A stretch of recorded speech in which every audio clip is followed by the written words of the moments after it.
5 tips to building a winning property portfolio. Let's have a look. Hello everyone, Florian.heise here, and welcome to another episode of HeiseSays. Grab your stein of coffee. Let's look at this article from Yahoo Finance talking about building a winning property portfolio. Remember, it's not just about earning or owning one home in Australia. It's about earning a living from all the rent you can earn and the capital growth. And remember, just pay interest only, guys. It'll all be good. So let's have a look. So, if creating a winning portfolio is easy, everyone would be doing it. Good point. The biggest reason most investors underperform is they ignore 80% of the work. Instead, they focus on the last 20%, the technicalities surrounding purchasing a property. So, understanding your why. So, okay, number 1. Most investors don't achieve desired results because they put how ahead of why. You need a clear understanding of your purpose for investing. People invest in property for many reasons. So why are you? To build a family legacy? To retire? To create an enduring charity?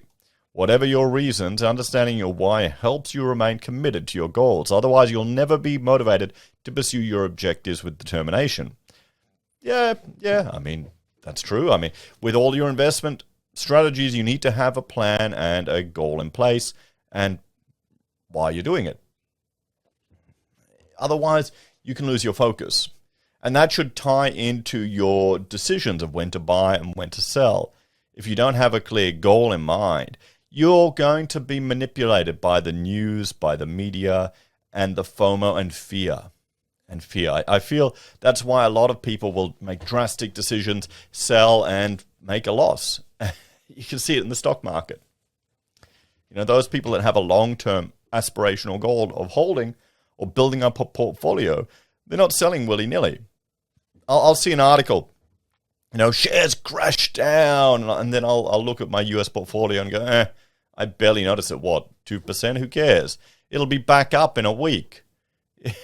So that's the thing. If you're investing, my argument, my approach and strategy is to try and build passive income in shares because it's greater liquidity, easier to get in bit by bit, and well, you can get exposure to a range of different companies and different sectors.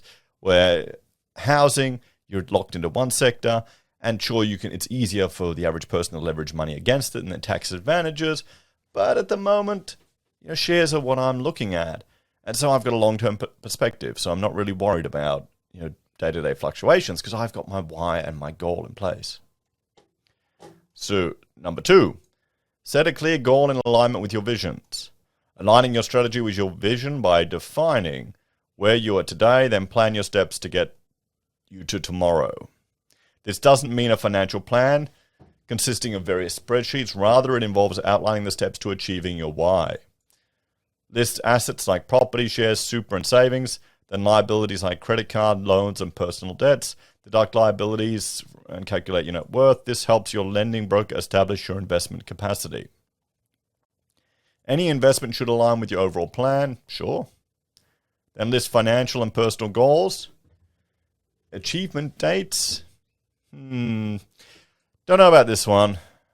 When you know how much you need, you can make choices about your career lifestyle and how much you should save to secure your next one, 2 or 10 properties. Consider how each purchase affects your capacity to acquire the next and so on.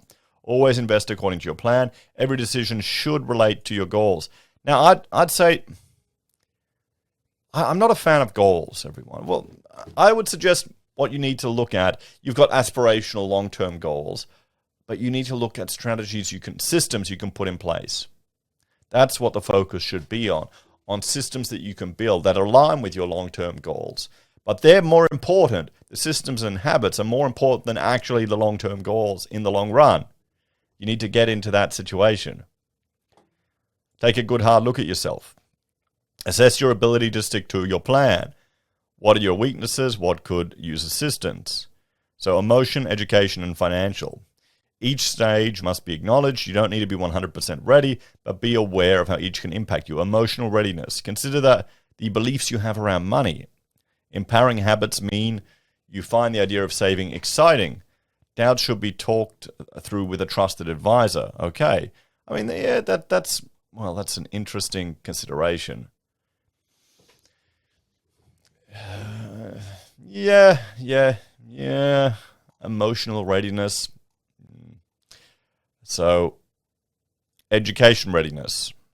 There are many tactics investors can implement, but which ones work? It's too easy to jump from one strategy to another without planning. Education should really be specifying goals and strategies.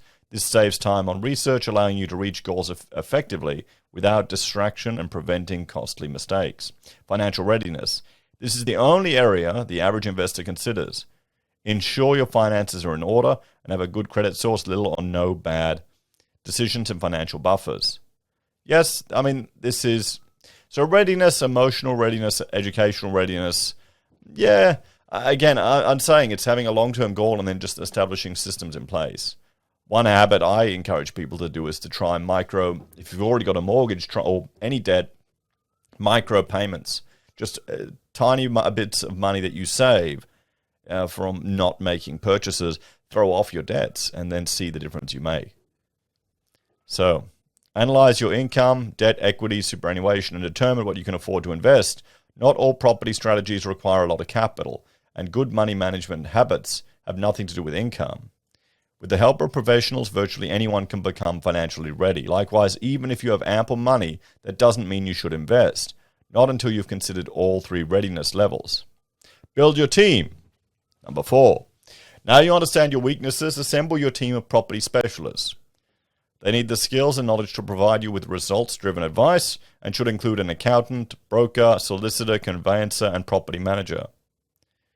In property, it is often who you know along with what you know that makes the difference to your results. 5. Take action. With goals documented, strategy in place, and understanding of your limitations and your team's ready, it's time for action. This is the last stage, the 20% most investors focus on. They purchase a property in a familiar area, but without planning. If they've completed some due diligence, they've considered property and location fundamentals like stock on market, vacancy rates, infrastructure, population growth, and property features. However, it's more important to consider if the property aligns with the strategy and will generate target wealth returns. Are you investing for capital growth or rental yield, or pursuing value-added strategies like renovation, subdivision, or development? Only once your strategies have been confirmed should you move into technical analysis of the properties. So, I mean, there we have it, guys. How to build a winning property portfolio. Let's have a look at these ones. I mean, there's some good hints here from the author. Understanding why. Selecting clear goals. Yes, it's one or the other. Assessing yourself. Yeah, wouldn't you do that anyway? I guess maybe some people haven't. I think more people might have now that they've gotten a chance to step off the rat race, building a team and taking action. So yeah, I mean, you got to understand this is written by Luke Harris, the author of Property Fit. So CEO of Property Mentors. Okay, so his business is in educating people to get into property, and this is emphasizing that people do need to educate and learn about it. What do you reckon, guys? What do you think? Do you think these are 5 tips to win, to create a winning property portfolio? I mean, well, let's have a bit of a talk. I agree, having a goal is important, but frankly, what's more important is systems. Focusing on your systems and your habits. I think that needs to be the number one priority when you're looking at getting into property, when you're looking at making any investment decision. The goal is the long-term aspiration. It's going to protect you from FOMO and fear. The systems, they're what will get you there. That's what I'd recommend. So, a few good hints there, but yeah, we'll have to see, guys. We'll have to see. I'd strongly encourage you to check out this video about, mortgages increasing and affecting sales of property.